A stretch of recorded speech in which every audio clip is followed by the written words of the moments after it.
Anzalnahu fi lailatul qadar wa ma adraka ma lailatul qadar. Lailatul qadri khairum min alfi syahr.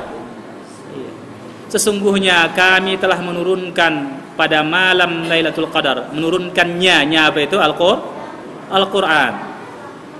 Jadi ma'asyiral muslimin, At-Tabari mengatakan yang bersumber dari Mujahid, khairun min alfi syahrin, qala amaluha wa siyamuha wa qiyamuha khairun min alfi syahr.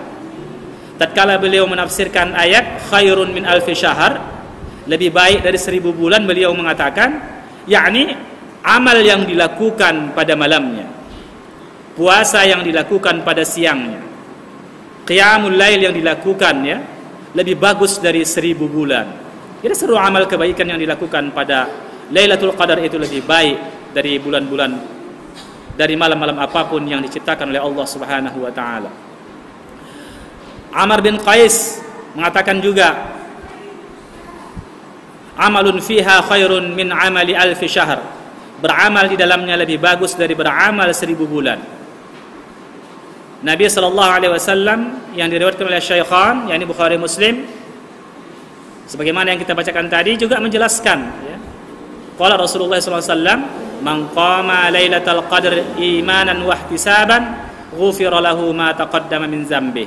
Barang siapa yang menegakkan malam Lailatul Qadar dengan iman dan ihtisab, ghufira lahu ma taqaddama min dzambi. Fadallat hadhihi an-nusus ala tafdhil Lailatul Qadar ala ghairiha min layali sanah. Maka nas-nas ini menjelaskan tentang keutamaan Lailatul Qadar daripada yang lainnya dari malam-malam yang ada dalam setahun itu. Jadi ma'asyiral muslimin, siapa yang menegaskannya? Syariat. Kemudian yang ketujuh, Yaumu Arafah, hari Arafah. Muslim meriwayatkan yang bersumber dari Aisyah.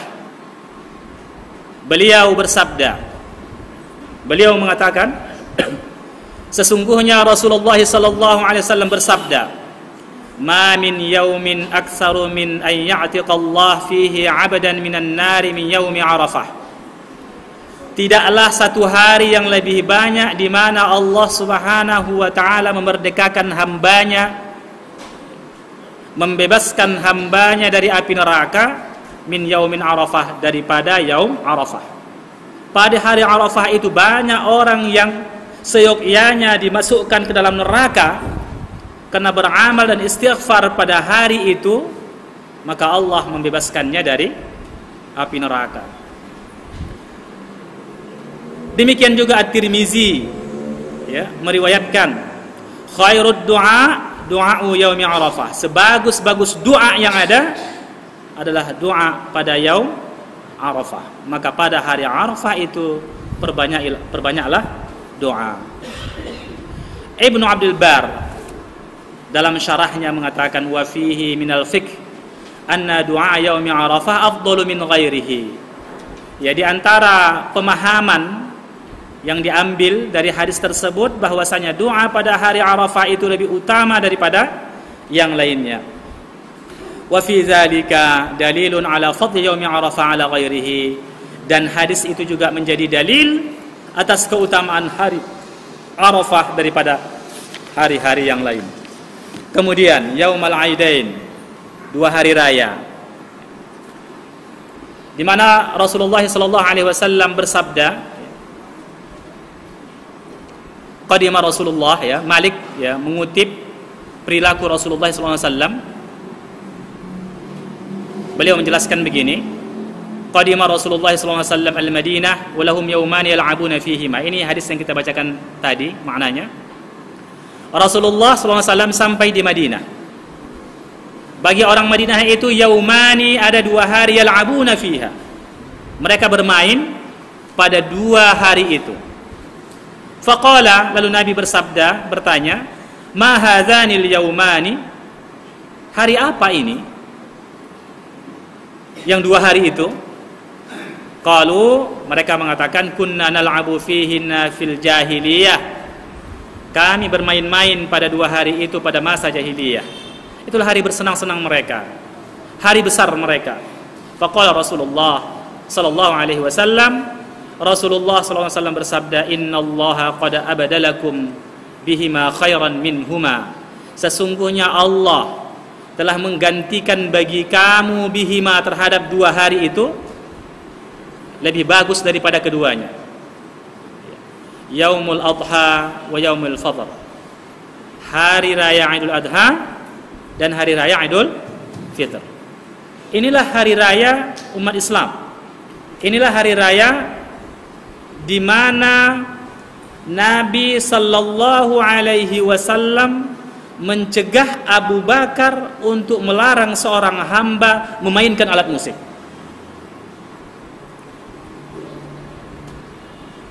Pada dua hari itu. Karena hari itu hari yang berbahagia. Hari bermain. Hari bersenang-senang kaum muslimin.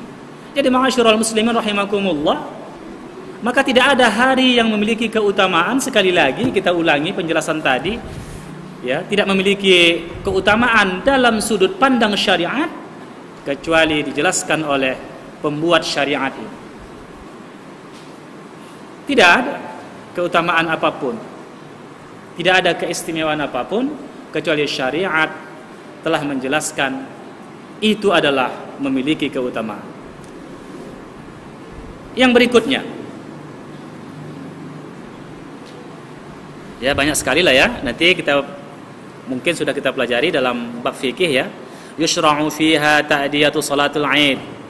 Disyariatkan pada dua hari raya itu untuk menunaikan salat Aid.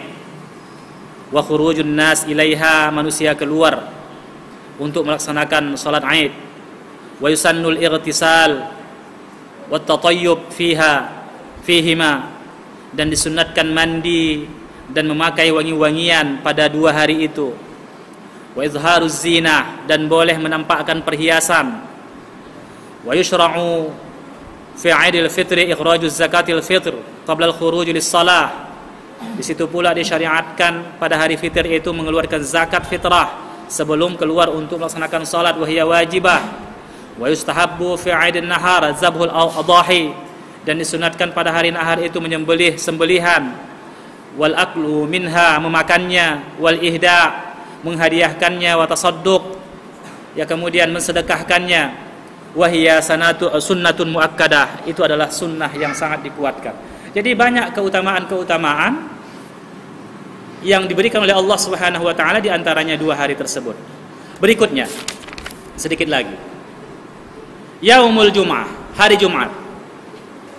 Rawa Muslim an Abi Hurairah radhiyallahu taala anhu qala Rasulullah sallallahu alaihi wasallam khairu yaumin tala'at fihi syamsun yaumul Jum'ah. Sebagus-bagus hari yang di mana matahari terbit pada hari itu adalah hari Jumat.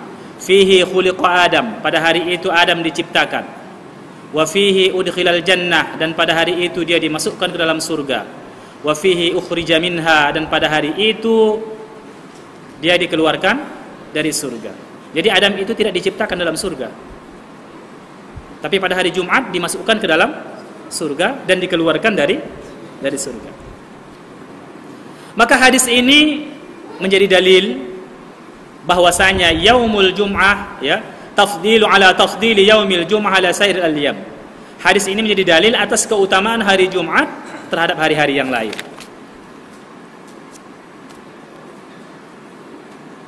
Kemudian Syahrul Sa'ban.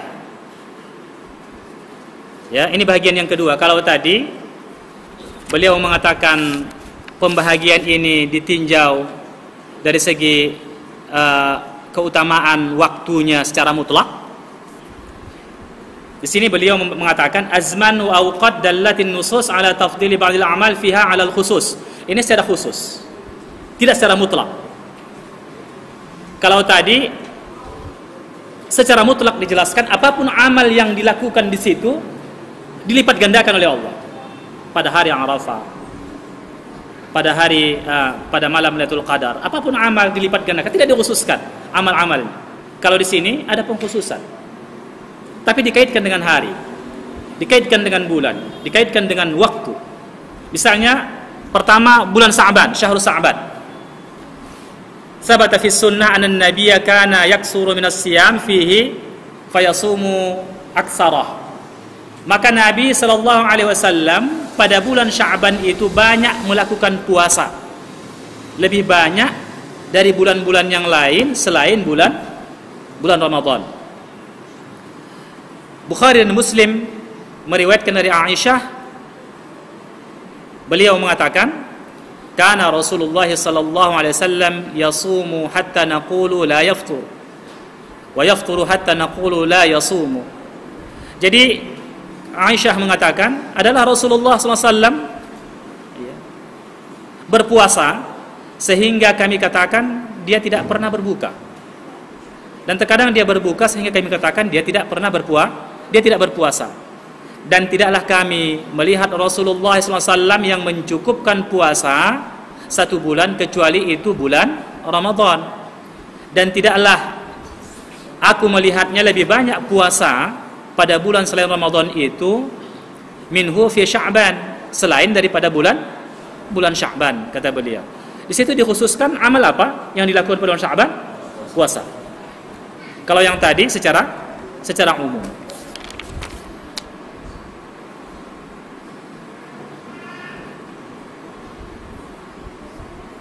Kemudian lagi Yaum Ashura, bulan Ashura. Faqad dalatis sunnah ala tafdilis siyam fihi khassah duna ghairihi minal a'mal. Sunnah menjelaskan tentang keutamaan puasa pada bulan Ashura itu, pada hari Ashura itu, tidak pada yang lainnya. Sebagaimana yang dijelaskan oleh, yang diriwayatkan oleh Al-Bukhari, ya, di mana Nabi sallallahu alaihi wasallam yataharra siyam yaumi fadlihi ala ghairihi illa hadzal yaum Ashura. Bahwasanya Nabi antusias, ya, untuk melaksanakan puasa, ya, pada hari, yaitu pada hari, tidak ada yang lebih antusias Nabi melaksanakan puasa kecuali pada yaum Ashura, yataharra. Jadi Nabi berkeinginan, bersungguh-sungguh ingin melaksanakan puasa, yaitu pada pada hari Ashura. Kemudian lagi hari-hari bayd, hari-hari putih min kulli syahr, setiap bulan, yakni hari yang ke-13, ke-14 dan ke-15. Inilah pendapat yang paling mu'tabar, sebagaimana yang diriwayatkan oleh Qatadah.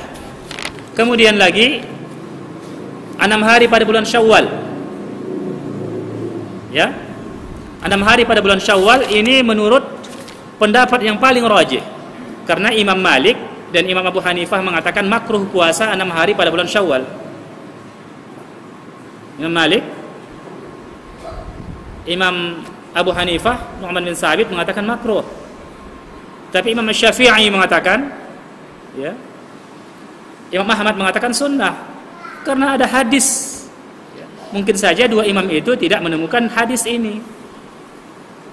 Man shama Ramadan thumma atba'ahu sittan min Syawal kana kasiyamid dahar. Barang siapa yang puasa Ramadan kemudian diikuti 6 hari pada bulan Syawal, maka dia seperti puasa satu tahun. Jadi Imam Nawawi mengatakan fihi dalalatun sarihatun, dalam hadis ini menjadi dalil yang nyata di mazhab Syafi'i wa Ahmad, bagi mazhab Imam Syafi'i dan Ahmad, wa Abu dan Daud Az-Zahiri, sunat melakukan puasa yang 6 itu. Jadi ma'asyiral muslimin rahimakumullah, kemudian puasa Senin Kamis pada setiap minggu dikhususkan, bukan amal yang lain, puasa Senin dan Kamis. Kemudian apalagi sulusul lail akhir, yakni melaksanakan qiyamul lail sepertiga malam akhir malam. Kemudian apalagi ada zikir-zikir yang ditentukan pada awal siang dan pada awal malam, awal siang atau akhir siang. Banyak hadis-hadis yang menjelaskan tentang hal itu. Al-Quran juga menyitir tentang hal ini. Ya ayyuhallazina amanu dzkurullaha dzikran katsira wasabbihu bukratan wa asila. Iya. Sebagaimana yang pernah kita singgung pada penjelasan kitab ini juga, tentang zikir-zikir yang dilakukan pada waktu subuh, sebelum matahari terbit dan sebelum matahari tenggelam. Jadi ma'asyiral muslimin rahimakumullah, di akhir majelis ini ada sedikit yang ingin kita sampaikan, apa yang disampaikan dijelaskan oleh Ibnu Qayyim. Kita bacakan sedikit ya. Beliau mengatakan, inna afdalal ibadah al-amalu ala mardatir rabbi fi kulli waqtin bima huwa muqtada dhalikal waqt, fa afdalul ibadat fi waqtil jihad. Jadi ma'asyiral muslimin, seutama-utama ibadah, amal yang dilakukan untuk mencari ridha Allah Subhanahu wa taala pada setiap waktu itu sesuai dengan waktu ditetapkan amal itu. Maka fa afdalul ibadat fi waqtil jihad al-jihad. Maka ibadah yang paling utama pada waktu jihad apa? Berjihad, bukan berzikir. Jihad, ada jihad talab, ada jihad difa'. Talab, melakukan penyerangan. Ad-difa', mempertahankan diri. Kalau jihad talab, mesti perintah dari Amirul Mukminin. Tidak ada jihad yang sah tanpa jihad talab yang sah tanpa perintah Amirul Mukminin yang sah. Kalau jihad difa', siapapun wajib mempertahankan dirinya ketika dia akan dibunuh, diserang. Kalau ada orang menyerang antum, jangan dulu tanya Amirul Mukminin. Mati kita. Lawan. Kan begitu kan? Mempertahankan diri. Pada waktu itu datang orang menyerang kita, membunuh kita. Apa ibadah yang paling utama? Salat 2 rakaat? Apa? Jihad, melawan. Jangan ketika waktu berjihad, disitulah antum banyak-banyak salat. Waktu luas salat, antum tak salat. Ya kan begitu? Tidak sesuai dengan konteksnya, muqtada dzalikal waqt. Kemudian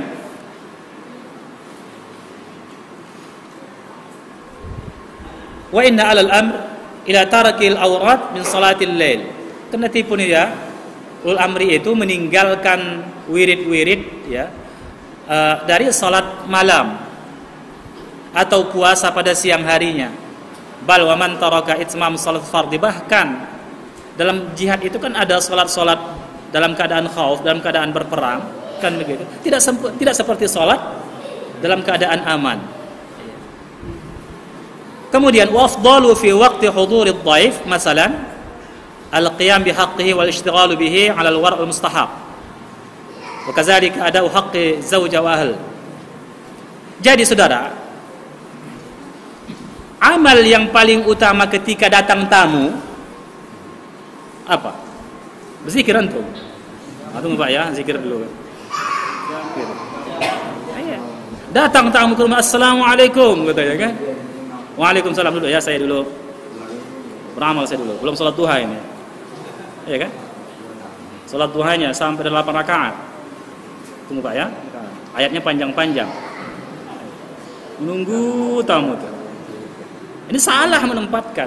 Ketika datang tamu, walaupun pada waktu duha, apa amal yang paling utama? Menjamu tamu, menghormati tamu. Jangan antum berzikir, jangan antum salat duha banyak-banyak di situ. Jadi ketika tamu datang antum tak salat duha. Ya kan? Menarik ini Ibnu Qayyim ini menjelaskan ini. Al-qiyamu bihaqqihi, yaitu menegakkan haknya. Apa hak tamu itu? Wal ishtighalu bihi, menyibukkan diri untuk menyambut tamu. Demikian juga ketika antum untuk menunaikan hak istri antum, jangan antum qiyamul lail. Berikan haknya. Berikan haknya. Ada kewajiban antum untuk istri antum. Sama itu juga kalau istri kan. Ada kewajiban bagi suami.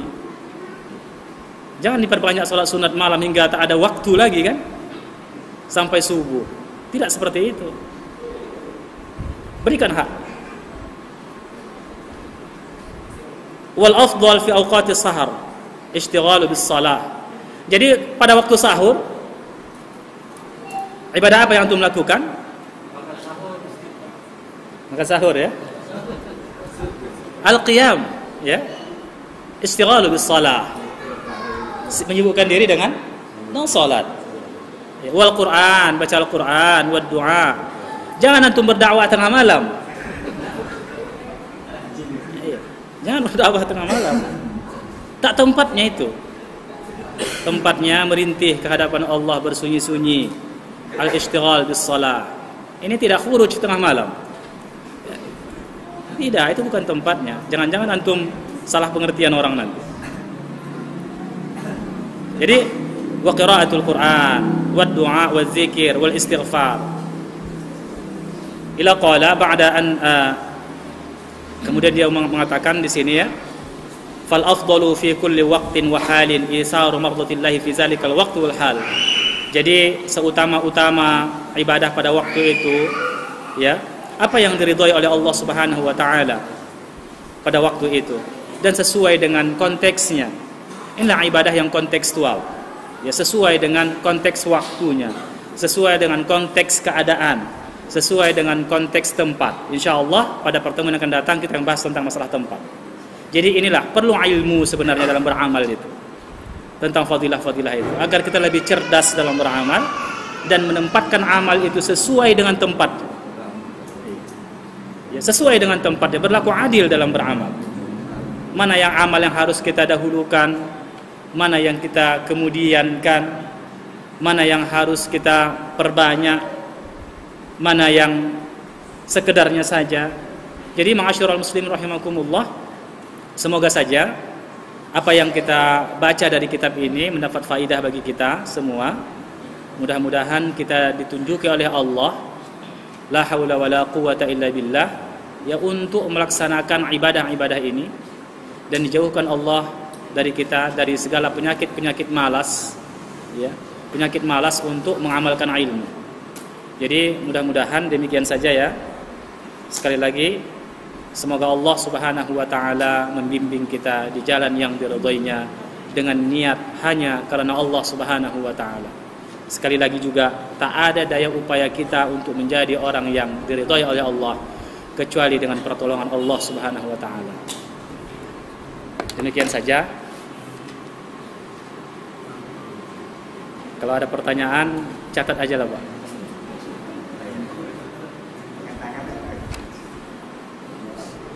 Kalau dicatat ada pertinggal untuk saya, kalau tak bisa saya jawab, bisa saya bawa pulang.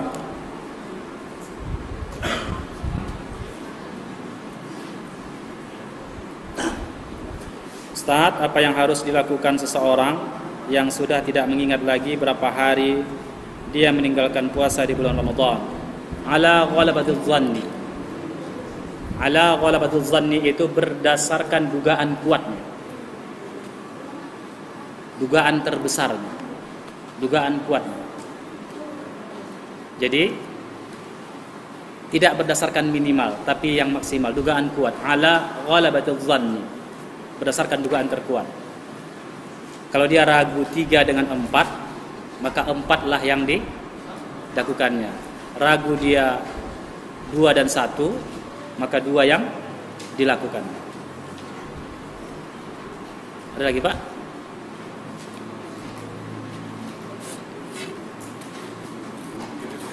Mengenai masalah telah lewat tahun terkait dengan masalah fidyah, banyak khilaf di situ ya.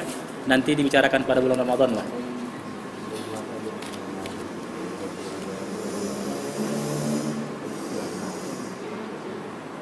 Pada hari Asyura berapa hari berpuasa? Di sini ada beberapa penjelasan para ulama. Ya, semuanya terkait dengan nas. Ada yang membolehkan hanya 1 hari saja. Kemudian yang masyhur adalah 1 hari sebelumnya, 1 hari sesudahnya. Ini yang masyhur di kalangan para ulama berdasarkan hadis Nabi sallallahu alaihi wasallam.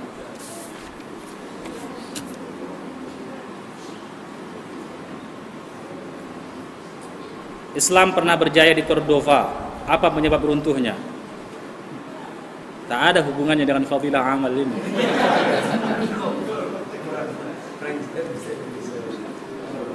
Ini Bu, ini sedang ujian ini atau sedang menyusun skripsi, tesis atau apa ini ya? Atau sedang membaca buku sejarah Islam ini. Begini Bu. Ini kita bicara tentang sejarah lah ya. Islam masuk ke Spanyol itu melalui Gibraltar, Jabal Tariq, itu di Maroko. Ya. Itu kalau kita berdiri di Jabal di Maroko, di satu daerah di situ ada sekarang itu tower tinggi, itu kita nampak itu Spanyol itu. Ya. Nampak Spanyol itu. Tapi tidak terlalu jelas lah. Macam Singapura ke Batam lah kira-kira ya Pak ya. Masih nampak dia. Jadi Islam masuk ke sana dan berabad-abad Islam menguasai di Cordova. Berabad-abad. Kendati pun telah runtuh dinasti Umayyah yang berkuasa di Cordova itu tetap keturunan dari dinasti Bani Umayyah di sana, bukan Abbasiyah, Umayyah. Kalau Abbasiyah relatif tidak ada perluasan yang signifikan jazirah Islam.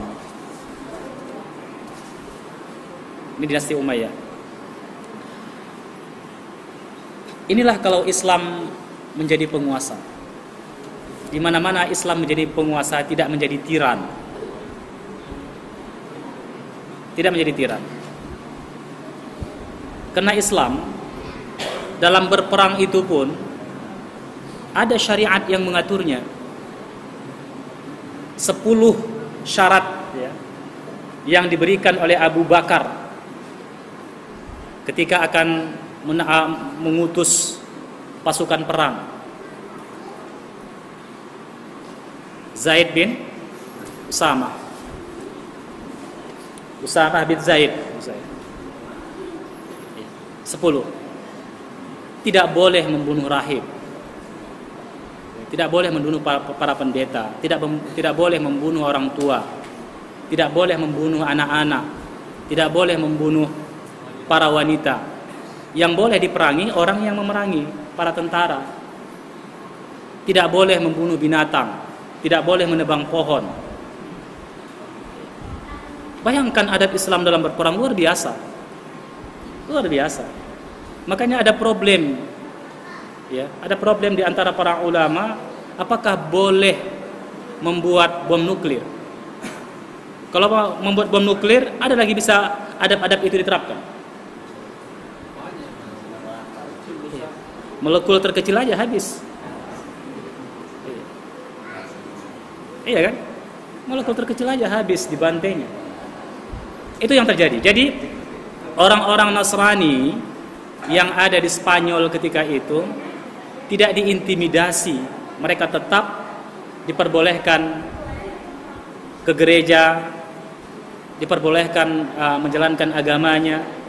Mereka hanya membayar jizyah saja. Bahkan tak diwajibkan berperang. Dan umat Islam tidak membumi hanguskan orang-orang Nasrani di sana.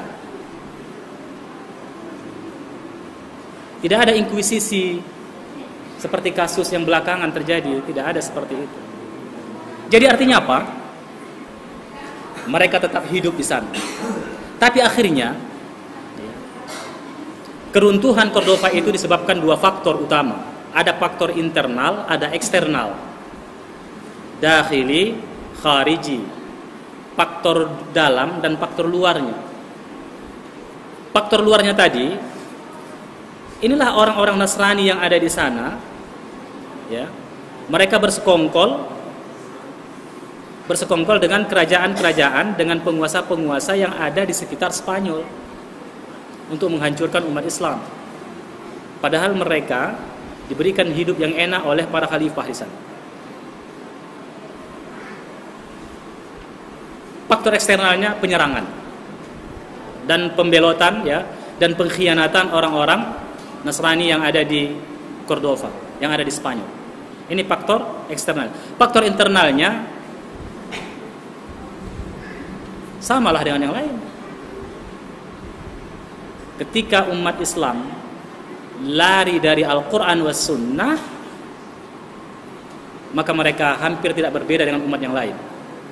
Hubbud dunia, hubbus syahwat, cinta dunia, cinta syahwat, orientasi kekayaan dalam hidup, ya. Itu yang terjadi. Kan antum melihat bagaimana tercatat ya berkembangnya seni musik di Cordova. Jadi para khalifah-khalifah sudah terbius oleh dunia, maka semangat jihad berkurang. Semangat jihad berkurang karena sudah cinta dunia. Sudah cinta dunia, semangat jihad berkurang. Semangat pengorbanan kepada Islam berkurang. Itu yang terjadi. Orang sudah jauh dari Islam,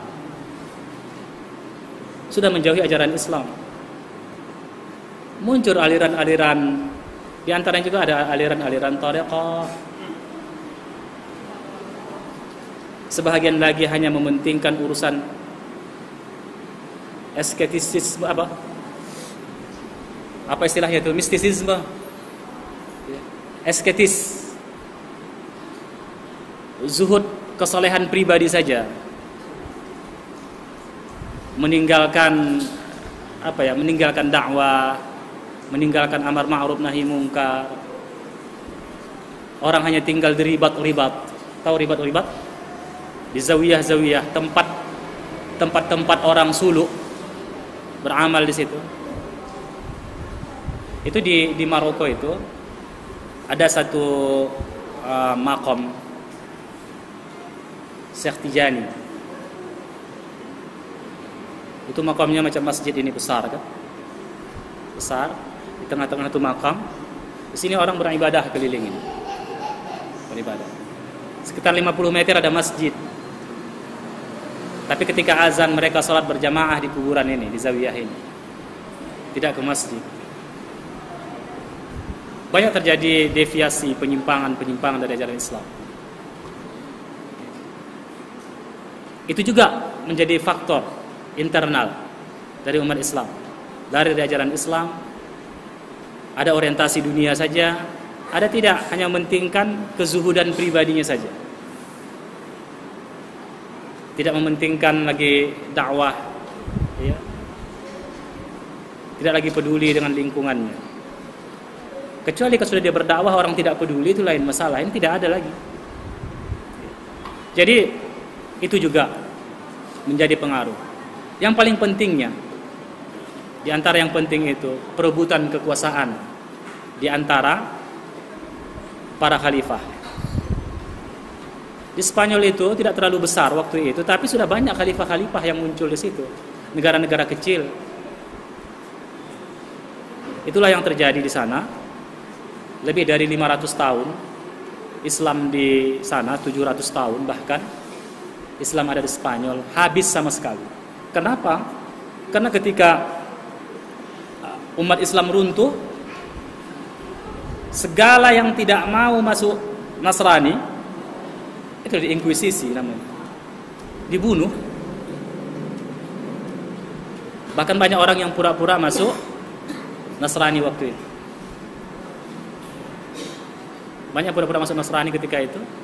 Tapi akhirnya diuji keimanannya, dibunuh juga.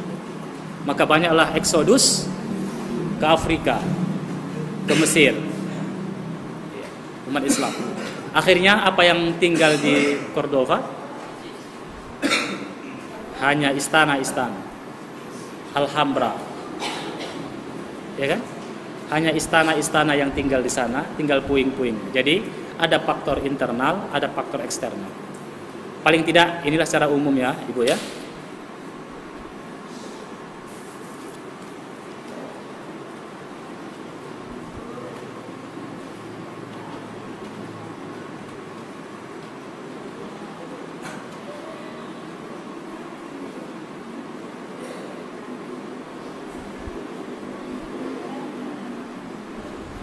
Iya, jadi hadis tentang hal ini masyhur ya, bahwasanya pada hari raya itu ada seorang jariyah, hamba budak yang memukul rebana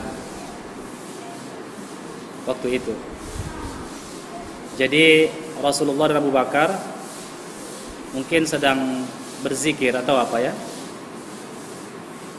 Rasulullah menutup wajahnya. Kemudian melihat hamba sahaya itu, Abu Bakar berubah wajahnya. Ya, tidak senang dengan wanita tadi, hamba sahaya tadi yang menyanyi tadi. Lalu Rasulullah memperingatkan Abu Bakar, menjelaskan hari itu hari bergembira. Pertanyaannya di sini, apakah boleh pada hari itu kita bermain musik? Itu pertanyaannya di sini. Wallahu ta'ala alam dalam masalah ini ya, ada hadis yang jelas-jelas melarang, bahkan menjualkan alat musik ma'azif namanya. Jadi tanda-tanda hari kiamat itu diantaranya orang nanti akan menghalalkan khamar dan menghalalkan menjual beli alat musik. Itu tanda-tanda sudah mau kiamat. Menjual belikan alat musik saya tidak boleh, apalagi bermain musik. Itu dasarnya di sini. Usah dibeli, dibuat sendiri katanya. Karena ada pertanyaan begitu, buat sendiri.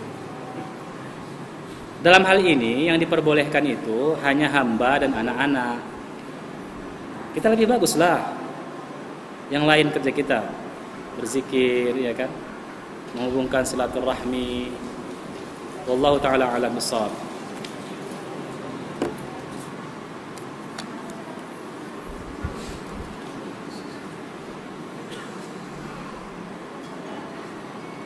Berdoa di hari Arafah apakah dibolehkan di masjid tempat kita tinggal? Di mana saja boleh. Karena tadi ini adalah keutamaan mutlak. Mutlak itu boleh dilakukan amal apa saja, amal kebaikan pada hari Arafah itu.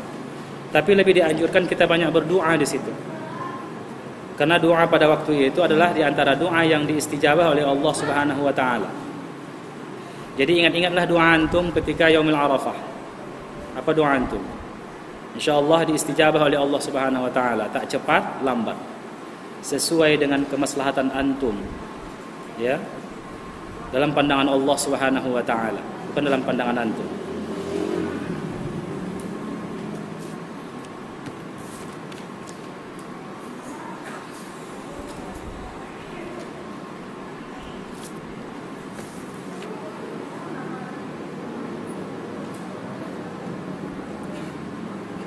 Azan berkumandang, tamu datang ke rumah kita.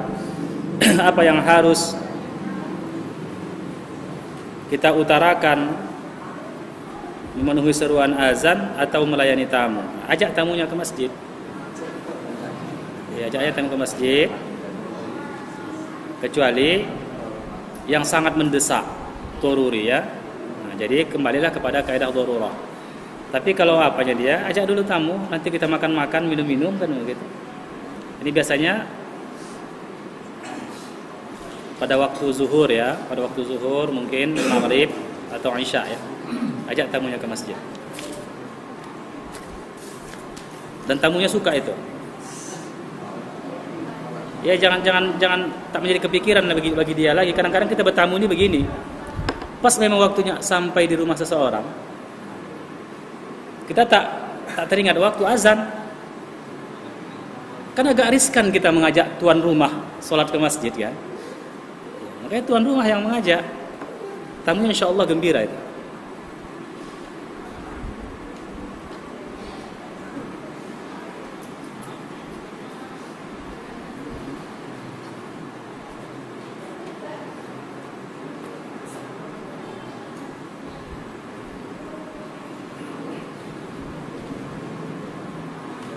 Tadi saya dengar Ustadz bilang kalau ada kita sedang berjihad mempertahankan diri, Ya lebih baik beribadah, mempertahankan diri,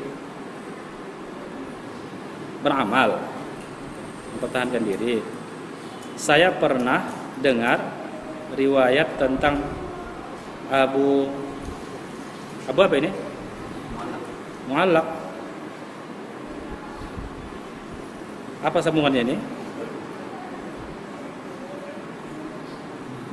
Apa riwayatnya? Riwayat Abu Mu'allaq.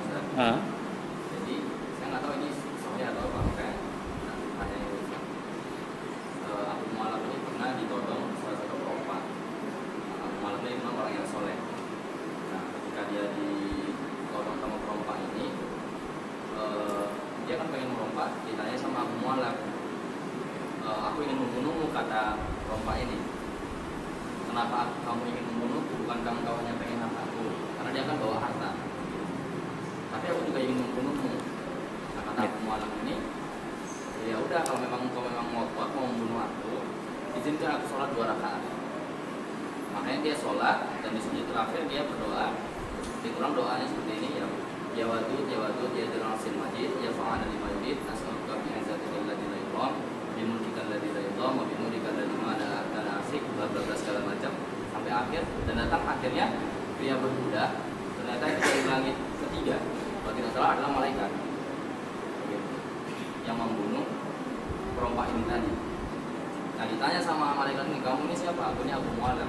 Kamu tahu tidak bahwasanya doa kamu tadi yang pertama telah menggegerkan penduduk langit yang pertama, doa kamu yang kedua menggegerkan penduduk langit yang kedua, dan doa kamu yang terakhir aku meminta pada Allah untuk membantu kamu. Jadi kurang apa sih? Jawabannya begini. Berjihad itu juga punya ilmu. Berjihad itu juga sesuai dengan kemampuan. Kalau ada 10 orang, kita 1 orang, mungkinkah kita bisa mengalahkannya?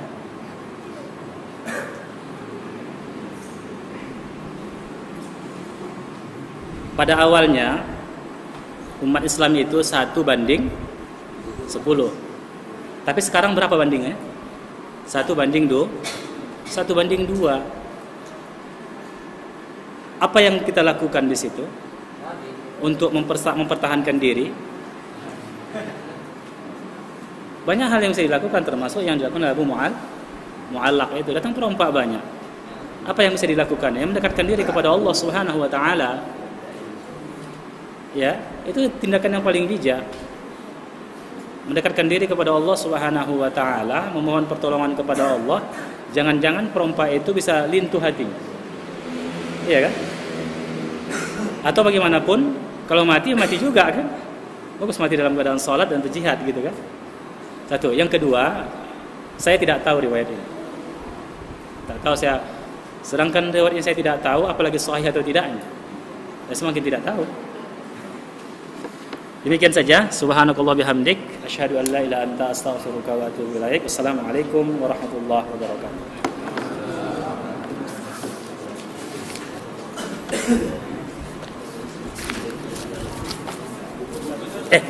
Ada hadiah ini ya. Masya Allah. Hah? Yang mau nanya aja dikasih? Jangan. Serah Ustaz aja. Iya.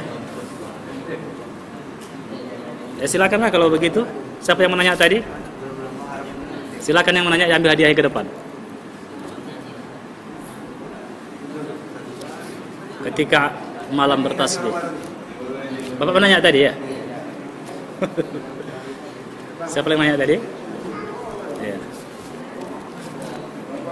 Iya.